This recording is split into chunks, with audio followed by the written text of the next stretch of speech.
প্রিয় শ্রোতা, স্বাগত জানাই কাহিনিক অডিও বুকে। এখন শুনবেন কাহিনিক অডিও প্রকাশনা রবীন্দ্রনাথ ঠাকুরের গল্প সমাপ্তি। পাঠ করছি আমি কাজী রোকসানা রুমা। অপূর্ব কৃষ্ণ বিএ পাশ করিয়া কলিকাতা হইতে দেশে ফিরিয়া আসিতেছেন। নদীটি ক্ষুদ্র, বর্ষা অন্তে প্রায় শুকাইয়া যায়। এখন শ্রাবণের শেষে জলে ভরিয়া উঠিয়া একেবারে গ্রামের বেড়া ও বাঁশঝাড়ের তলদেশ চুম্বন করিয়া চলিয়াছে। বহুদিন ঘন বর্ষার পরে আজ মেঘমুক্ত আকাশে রৌদ্র দেখা দিয়াছে। নৌকায় আসীন অপূর্ব কৃষ্ণের মনের ভিতরকার একখানি ছবি যদি দেখিতে পাইতাম, তবে দেখিতাম সেখানেও এই যুবকের মানস নদী নববর্ষায় কুলে কুলে ভরিয়া আলোকে জলজল এবং বাতাসে ছলছল করিয়া উঠিতেছে। নৌকা যথাস্থানে ঘাটে আসিয়া লাগিল। নদীতীর হইতে অপূর্বদের বাড়ির পাকা ছাদ গাছের অন্তরাল দিয়া দেখা যাইতেছে। অপূর্বর আগমন সংবাদ বাড়ির কেহ জানিত না, সেই জন্য ঘাটে লোক আসে নাই। মাঝি ব্যাগ লইতে উদ্যত হইলে অপূর্ব তাহাকে নিবারণ করিয়া নিজেই ব্যাগ হাতে লইয়া আনন্দ ভরে তাড়াতাড়ি নামিয়া পড়িল। নামিবা মাত্র তীরে ছিল পিছল। ব্যাগ সমেত অপূর্ব কাদায় পড়িয়া গেল। যেমন পড়া অমনি কোথা হইতে এক সুমিষ্ট উচ্চকণ্ঠে তরল হাস্যলহরী উচ্ছ্বসিত হইয়া নিকটবর্তী অসৎ গাছের পাখিগুলোকে সচকিত করিয়া দিল।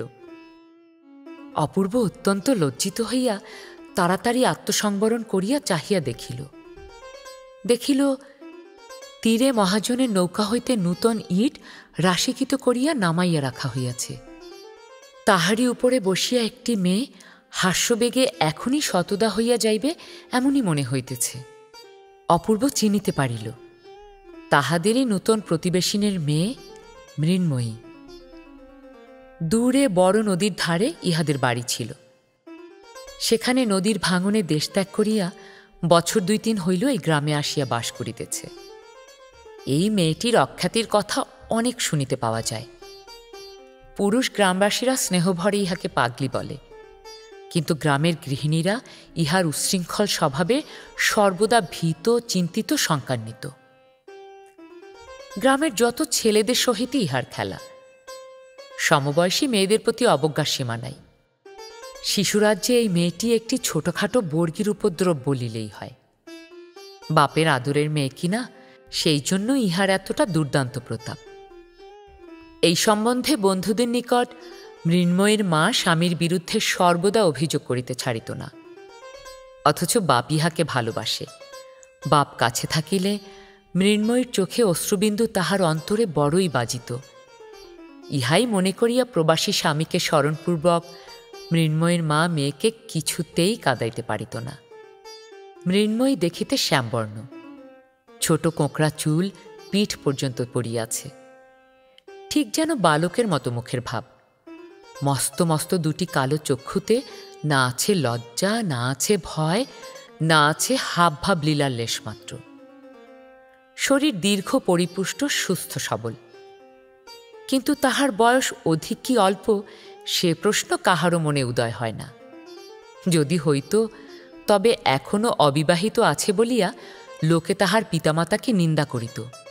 গ্রামে বিদেশি জমিদারের নৌকা কালক্রমে যেদিন ঘাটে আসিয়া লাগে, সেদিন গ্রামের লোকেরা সম্ভ্রমে শশাব্যস্ত হইয়া উঠে। ঘাটের মেয়েদের মুখর অঙ্গভূমিতে অকস্মাৎ নাসাগ্র ভাগ পর্যন্ত যবনিকাপাত হয়। কিন্তু মৃন্ময়ী কোথা হইতে একটা উলঙ্গ শিশুকে কোলে লইয়া কোকড়া চুলগুলি পিঠে দোলাইয়া ছুটিয়া ঘাটে আসিয়া উপস্থিত। যে দেশে ব্যাধ নাই, বিপদ নাই, সেই দেশের হরিণ শিশুর মতো নির্ভীক কৌতূহলে দাঁড়াইয়া চাহিয়া চাহিয়া দেখিতে থাকে। অবশেষে আপন দলের বালক সঙ্গীদের নিকট ফিরিয়া গিয়া এই নবাগত প্রাণীর আচার ব্যবহার সম্বন্ধে বিস্তর বাহুল্য বর্ণনা করে। আমাদের অপূর্ব ইতিপূর্বে ছুটি উপলক্ষে বাড়ি আসিয়া এই বন্ধনবিহীন বালিকাটিকে 2-4 বার দেখিয়াছে এবং অবকাশের সময়, এমনকি অনবকাশের সময়ও ইহার সম্বন্ধে চিন্তা করিয়াছে।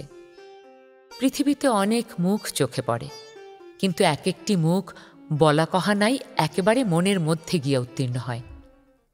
সে কেবল সৌন্দর্যের জন্য নহে, আর একটা কি গুণ আছে, সে গুণটি বোধ করি স্বচ্ছতা। অধিকাংশ মুখের মধ্যেই মনুষ্য প্রকৃতিটি আপনাকে পরিস্ফুট রূপে প্রকাশ করিতে পারে না। যে মুখে সেই অন্তর্গুহাবাসী রহস্যময় লোকটি অবাধে বাহির হইয়া দেখা দেয়, সে মুখ সহস্রের মধ্যে চোখে পড়ে এবং এক পলকে মনে মুদ্রিত হইয়া যায়। এই বালিকার মুখে চোখে একটি দুরন্ত অবাধ্য নারী প্রকৃতি উন্মুক্ত বেগবান অরণ্য মৃগের মতো সর্বদা দেখা দেয়, খেলা করে। সেই জন্য এই জীবনচঞ্চল মুখখানি একবার দেখিলে আর সহজে ভোলা যায় না।